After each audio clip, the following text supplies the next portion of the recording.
Equilibrio químico. Si en una reacción los reactantes se están convirtiendo en productos y los productos a su vez se convierten en reactantes al mismo ritmo, estamos en un equilibrio químico. Un equilibrio químico necesariamente tiene que ocurrir cuando la reacción es reversible. Es más, las velocidades de formación directa, es decir, hacia la derecha, e inversa, hacia la izquierda, tienen que ser las mismas. Una reacción en equilibrio se expresa de la siguiente manera. A y B se convierten a C y D de forma reversible. Cuando una reacción alcanza el equilibrio, se mantienen las concentraciones de reactivos y productos. Esto no es porque la reacción se detenga, sino que se ha alcanzado un punto donde la reacción directa e inversa tienen la misma velocidad.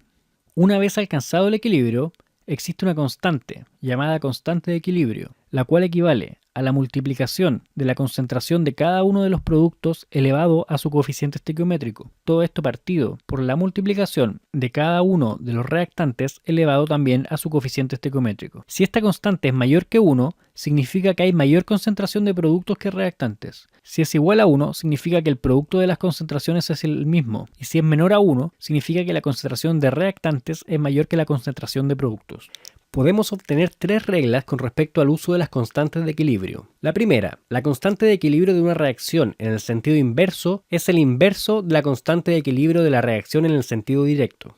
Con esto podemos establecer que al tener una reacción como la siguiente, la constante de equilibrio describe el proceso hacia la derecha. De igual manera podríamos considerar ese equilibrio de forma inversa, es decir, hacia la izquierda, donde la constante de equilibrio de esta segunda reacción corresponde al inverso multiplicativo de la constante en la primera reacción.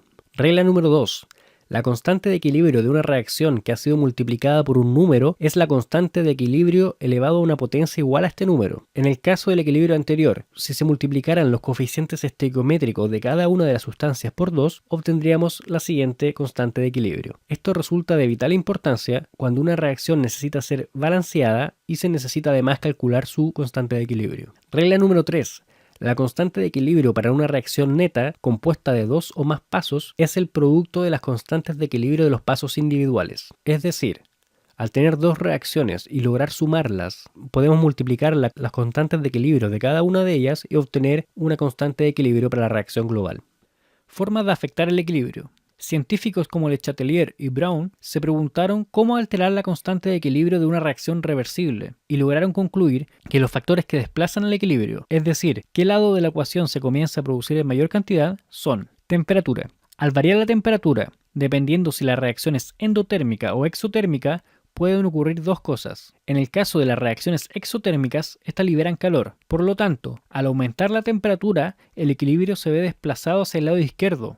De modo análogo, al disminuir la temperatura, el equilibrio se ve desplazado al lado derecho, que sería en la dirección de la generación del calor. En el caso de una reacción endotérmica, esta absorbe calor. Por lo tanto, al aumentar la temperatura, el equilibrio se ve desplazado hacia el lado derecho, pues este lado es el que necesita calor, y de modo análogo, al disminuir la temperatura, el equilibrio se ve desplazado hacia el lado izquierdo. Presión. Dependiendo del lado de la reacción en el que haya un mayor número de moles de sustancias gaseosas, si disminuimos la presión, el equilibrio se ve desplazado a ese lado. Debemos recordar que los moles gaseosos ocupan más espacio que los moles en cualquier otro estado, por lo cual el desplazamiento del equilibrio es un fenómeno de compensación hacia la diferencia de presión generada. Es decir, ante una baja presión, el sistema tiende a compensar mediante el aumento de los moles gaseosos, que son los que ocupan más espacio.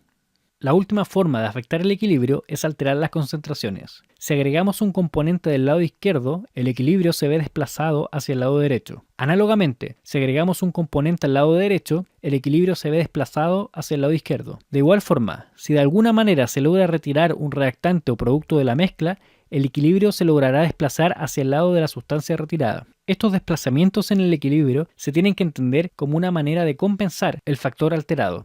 Hasta principios del siglo XX, la economía en Chile se basaba en la exportación del salitre. Pese a que el salitre sintético ya se había inventado, pasó un tiempo en el que la fabricación artificial de esta sustancia no era económicamente conveniente. En las primeras décadas del siglo XX, científicos alemanes, entre ellos Fritz Haber, lograron aplicar los principios de Le Chatelier para manipular el equilibrio de las reacciones y con ello optimizar el proceso de fabricación de compuestos nitrogenados como el salitre. El reemplazo del salitre natural por el salitre sintético generó importantes problemas en la economía chilena y obligó a diversificar sus exportaciones.